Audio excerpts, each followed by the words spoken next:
World health organization Pakistan کی country head doctor Mahipala نے جمعرات کے روز شگر کے مختلف صحت کے مراکز کا دورہ کیا۔ اس موقع پر ڈائریکٹر ہیلتھ بلتستان ڈاکٹر سعید صادق شاہ اور DHO شگر ڈاکٹر کرامت رضا نے شگر میں صحت کی سہولیات اور مسائل سے تفصیلی آگاہ کیا۔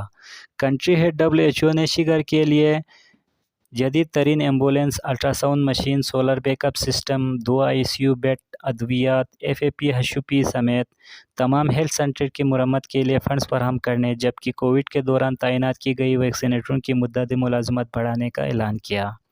کنٹری ہیڈ WHO نے میڈیا سے گفتگو کرتے ہوئے کہا، شگر ایک خوبصورت علاقہ ہے، یہاں محکمہ ہیلتھ میں انتہائی فرشناس افسروں کی موجودگی قابل اطمینان ہے۔ ورلڈ ہیلتھ آرگنائزیشن شگر میں صحت کے مراکز کو بہتر بنانے، عملوں کی تربیت، مشینری اور ادویات کی فراہمی کے لیے بھرپور معاونت کریں گے۔